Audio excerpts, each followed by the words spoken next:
É tradição entre os cristãos que, no dia da Epifania do Senhor, se faça o anúncio de todo o mistério da vida de Cristo e o anúncio do dia da Páscoa. Então, ouçamos com atenção. Irmãos caríssimos, a glória do Senhor manifestou-se e sempre há de manifestar-se no meio de nós, até a sua vinda no fim dos tempos. Nos ritmos e nas vicissitudes do tempo, recordamos e vivemos os mistérios da salvação. O centro de todo o ano litúrgico é o tríduo do Senhor crucificado, sepultado e ressuscitado, que culminará no domingo da Páscoa, este ano, a 9 de abril.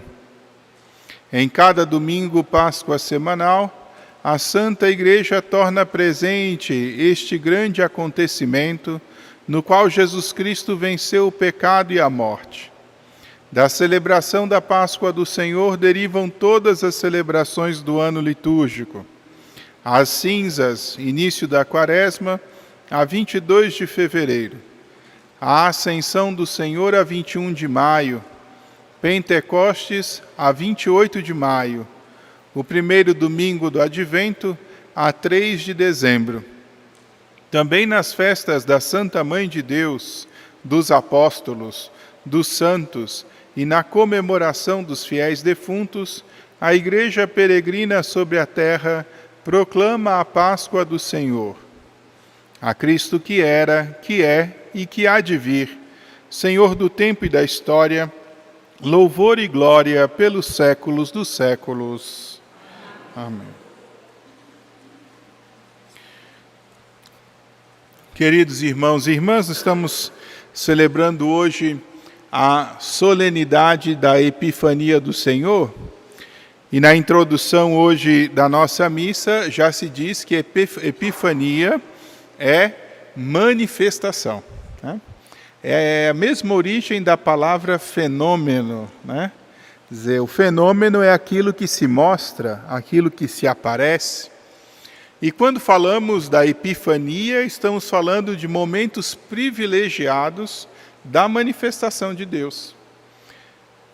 Por excelência, a Epifania corresponde a toda a realidade da encarnação do Verbo de Deus e da revelação desse mistério. Por isso, do seu nascimento, de sua concepção, de seu nascimento, de sua vida, de sua morte e de sua ressurreição. São momentos de presença de Deus excelentes para nós. A liturgia de hoje nos ajuda a compreender um pouco esse mistério. O livro do profeta Isaías, que escutamos hoje, nos dá uma bela visão. O profeta pede para que Jerusalém acenda suas velas, porque chegou para ela a grande luz. Que grande luz é essa que o profeta Isaías antevê? Essa luz é nosso Senhor Jesus Cristo.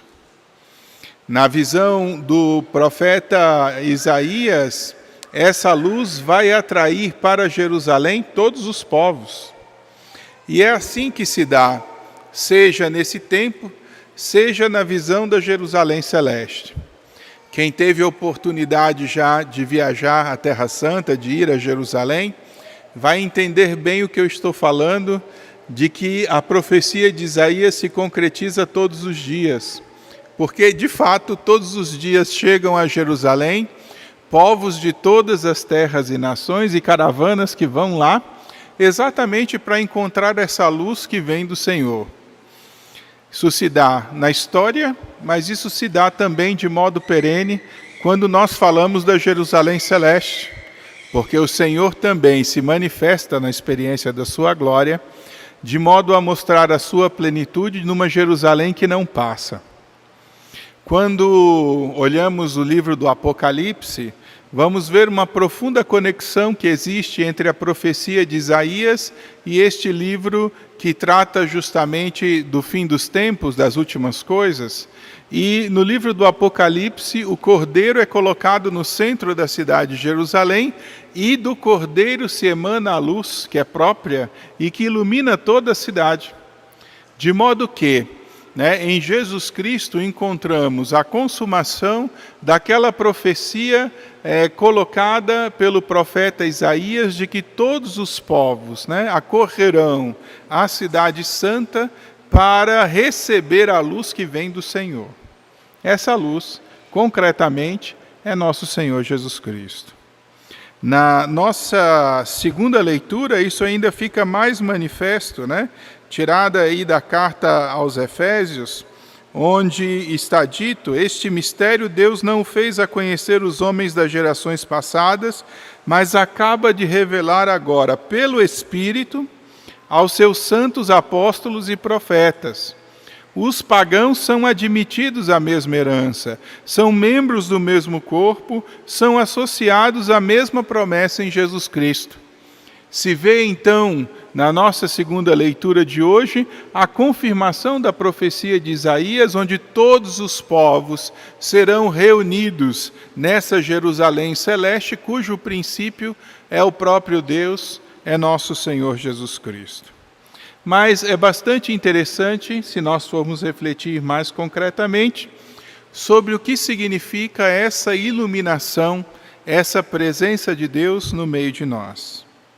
E aí nós vamos perceber que, na verdade, existem dois ordenamentos muito diferentes. Um ordenamento mundano e uma lógica mundana, e um ordenamento divino e uma plenitude que vem de Deus. Nós temos dois exemplos muito claros disso hoje no nosso Evangelho. Primeiro, do ordenamento mundano.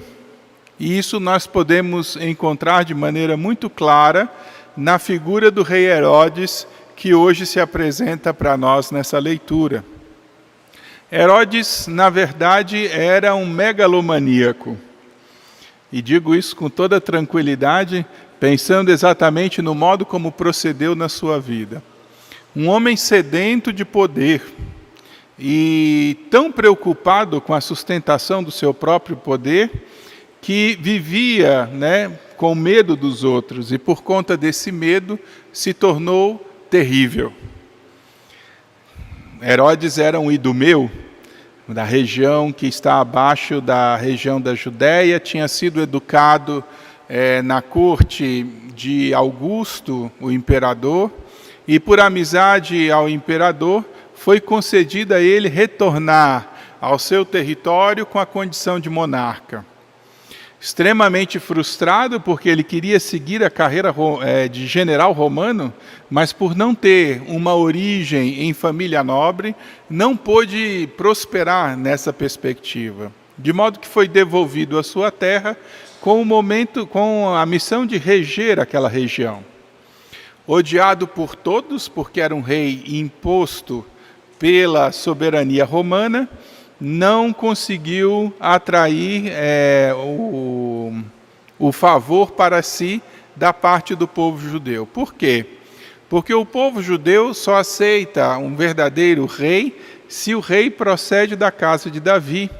Esse homem não era nem menos judeu, por isso não podia governar.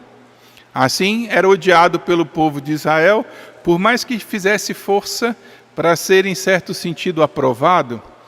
Casou-se com Mariana, que era a última descendente da dinastia macabaica, que também não era uma dinastia reconhecida pelo judeu tradicional. Teve com ela 2 filhos judeus, e entre as suas esposas se dizia que era a esposa que ele amava.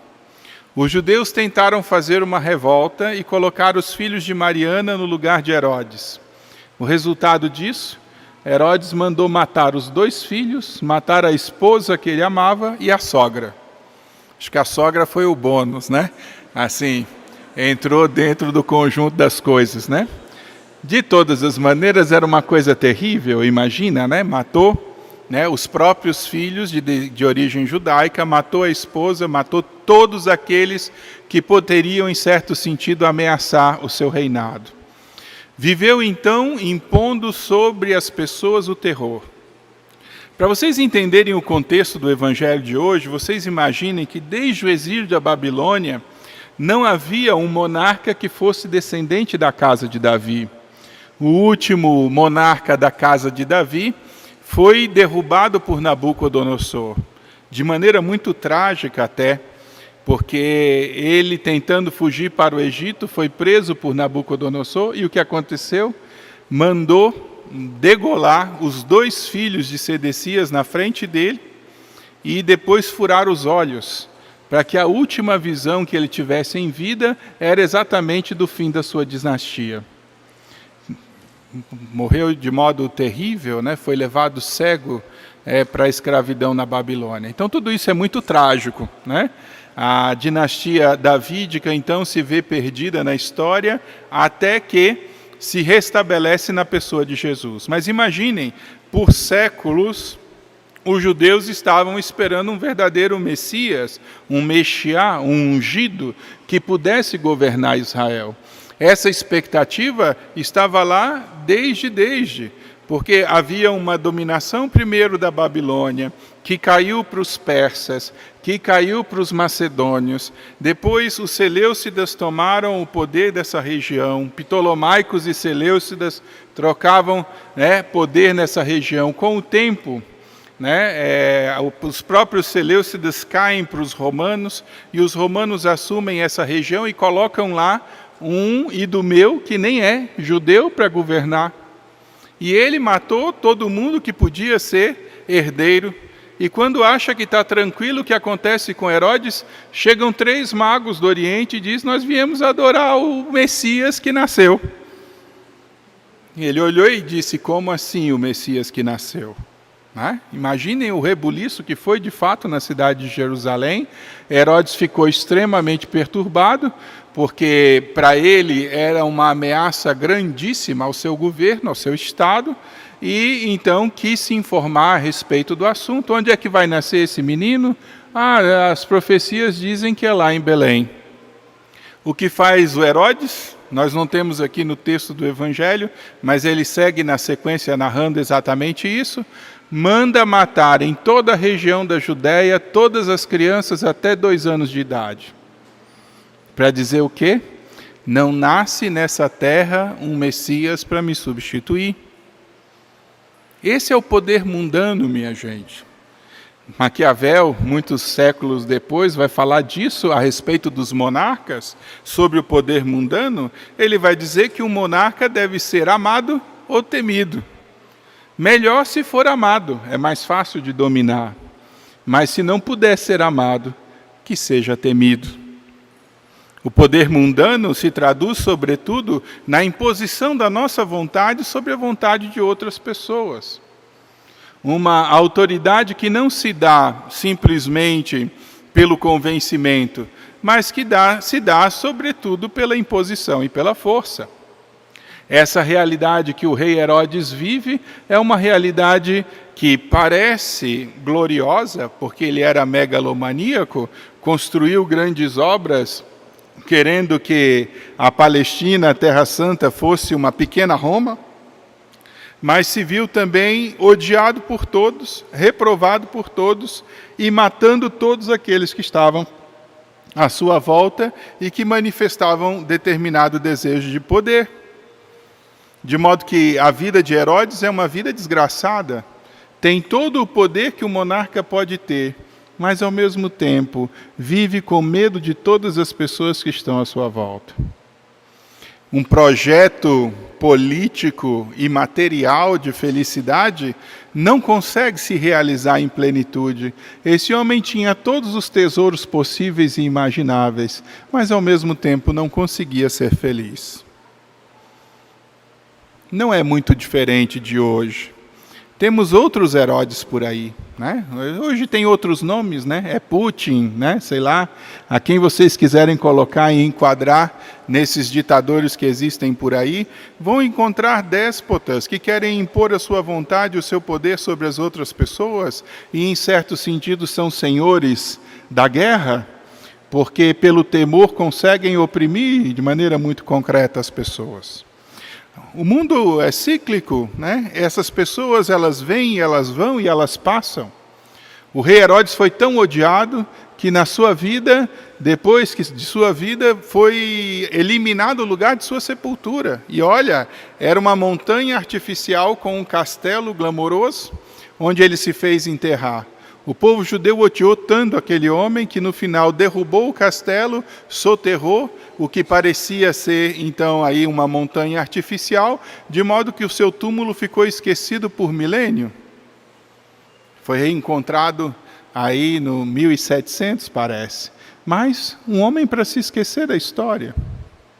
O que eu quero dizer com isso? A lógica mundana de felicidade é uma lógica fadada ao fracasso, queridos.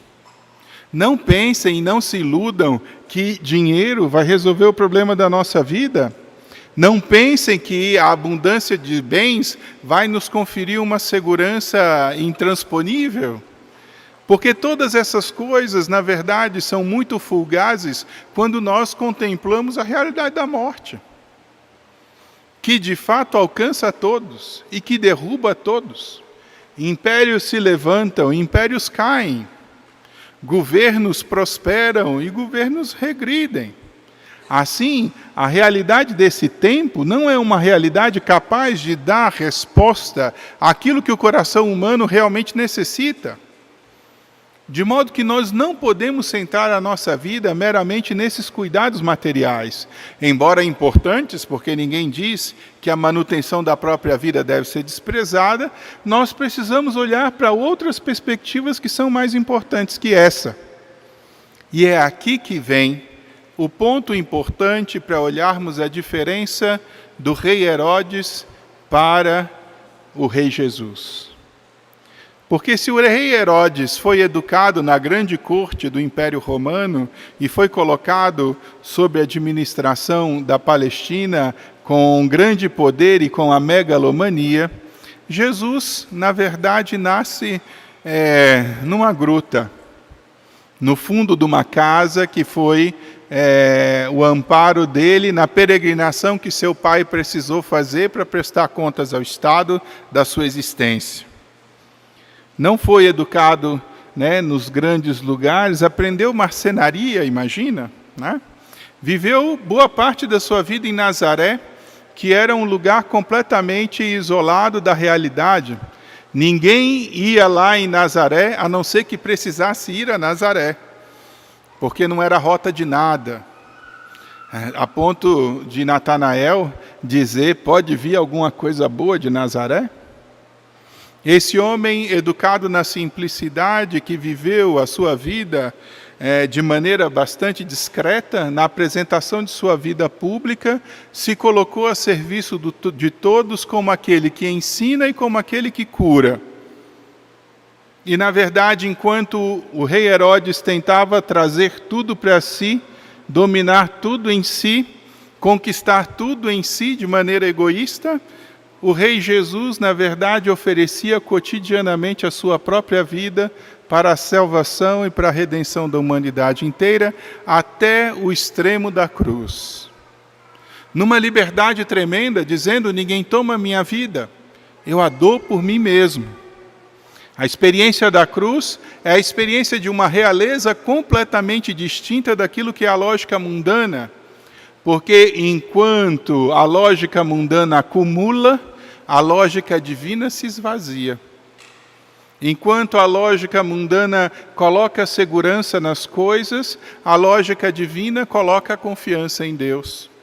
Enquanto um tenta dominar as coisas e submeter as coisas ao seu poder, a lógica divina nos mantém livres e nos convida na liberdade a amar a Deus.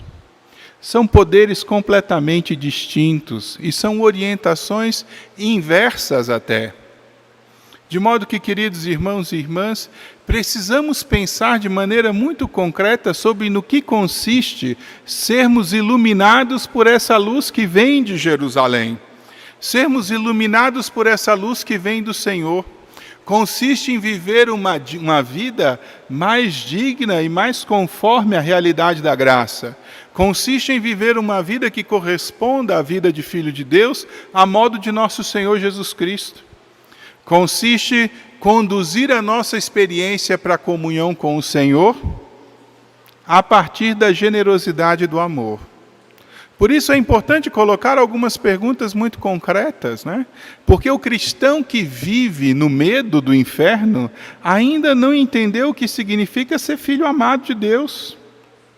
O cristão que vive pela lógica da obrigação e do dever ainda não entendeu o que significa o amor a Deus. Porque Deus não nos quer escravos. Deus não nos quer funcionários dele. Olha a cabeça do irmão mais velho da parábola do filho pródigo. Eu sempre estive aqui e eu fiz tudo aquilo que você me mandou e você nunca me deu um cabrito para celebrar com os meus amigos. Vem esse teu filho que apronta, faz e acontece e você dá uma festa. Olha a cabeça desse homem que conhece a Deus, que convive com Ele, que está lá todo dia, que participa da casa de Deus e dos seus bens, e, no entanto, tem uma visão mesquinha de funcionário. Será que nós não entendemos que o grande chamado e a grande iluminação que Deus nos convida a ter é de nos mover a Ele por amor? Precisamos entender que a experiência do Evangelho precisa ser para nós uma coisa preciosa, tão maravilhosa, tão importante, que produz alegria ao ser encontrada. Me parece uma contradição vermos cristãos tristes ao viver o próprio cristianismo, ou vermos cristãos que se sentem oprimidos pela graça, imaginem. Como se a experiência do Evangelho fosse muito mais uma contenção dos nossos desejos e dos nossos prazeres do que uma alegria de encontrar e de servir o Senhor e ao bem que Ele representa. E quantas vezes nos vemos amarrados, né, e prisioneiros de uma lógica completamente equivocada no relacionamento com Deus. Olhem o que fazem esses reis na leitura de hoje. Procuram o Senhor e ao encontrá-lo se alegram e dão ao Senhor aquilo que eles têm de mais precioso. Como é o nosso encontro com o Senhor e o que nós oferecemos a Ele? Será que nós temos a consciência da beleza que é encontrar Jesus? Será que nós temos consciência do valor que aquilo deveria significar na nossa vida? O texto do Evangelho, Jesus explica, inclusive, em outra passagem, né? O reino dos céus é semelhante ao homem que encontrou um tesouro no campo. Quem encontrou esse tesouro no campo faz o quê? Vai e vende todas as coisas que ele tem para comprar aquele campo, para ter aquele tesouro. Porque aquilo é o mais importante. O reino dos céus é como a pessoa que achou a pérola mais preciosa. E quando achou a pérola mais preciosa, o que faz esse comerciante? Vende todas as outras que tem para comprar aquela pérola, porque aquela é a mais preciosa. Nós precisamos recuperar esse senso em relação aos valores que estão ali no Evangelho. Nós precisamos recuperar esse senso em relação a Jesus. Porque se Ele é a luz mais preciosa que ilumina todo o coração e que ilumina o nosso interior, precisaríamos valorizar isso na justa medida e amar essa realidade mais que todas as outras. De modo que essa luz possa iluminar o nosso ser e orientar a nossa vida. Assim, quem de fato encontra Jesus, encontra um tesouro e se reconhece esse tesouro como o mais importante de todos, investe nele. Queridos, precisamos investir no Evangelho. Precisamos investir no amor a Jesus. Precisamos investir nessa proximidade com Ele e precisamos investir com alegria e com amor. Como quem encontrou de fato a coisa mais preciosa. Se fizermos isso, nos tornamos de fato cristãos. Porque quem são os cristãos? São aqueles que encontraram efetivamente na experiência de sua vida Jesus Cristo, a luz do mundo, e por conta disso, se tornaram iluminados por essa realidade de graça e de salvação. O cristão que é cristão, ama Jesus como a coisa mais preciosa e organiza a sua vida a partir dessa referência fundamental. Peçamos ao Senhor hoje, então, a graça de sermos iluminados a ponto de não vivermos segundo as convenções desse mundo, mas de abraçarmos uma realidade mais perene, que só nos dá o Senhor. Acabamos de passar aí um processo político, E é mais um presidente depois de outro presidente. No final de cada eleição tem sempre alguém pregando o Apocalipse e alguém pregando a salvação. Nenhuma das duas coisas vem por nenhum desses homens, não acreditem em mim. O que acontece é que às vezes passamos momentos mais fáceis e momentos mais difíceis. A igreja tanto sofreu perseguição e na perseguição sofreu, quanto sofreu também, quando teve também favorecimento e também prosperou no favorecimento. As coisas seguem como seguem sempre. Poderes se levantam, poderes caem, e nessa perspectiva a igreja permanece, porque a igreja é a luz de Cristo, que precisa iluminar os nossos corações a partir de valores e referências mais profundas. Vocês acham que o todes vai prevalecer? Não vai prevalecer. Não vai. Pode até crescer bastante. Os arianistas, num determinado momento, expulsaram até bispos de sedes episcopais. E a igreja segue. E segue firme, segue perene, ora maior, ora menor, ora com mais influência, ora com menos influência, ora perseguida a ponto até de produzir o martírio, ora incentivada a ponto de se construir catedrais. E assim é a história da humanidade.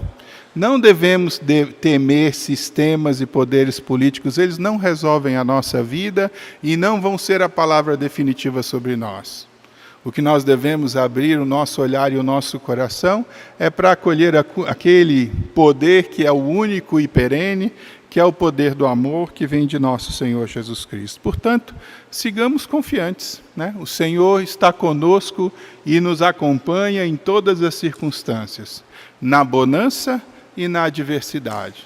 É importante só em que em todos os momentos nós não o abandonemos, mas permaneçamos fixos naquela verdade e naquela luz que é a única que efetivamente pode nos salvar. Louvado seja nosso Senhor Jesus Cristo. Creio em um só Deus.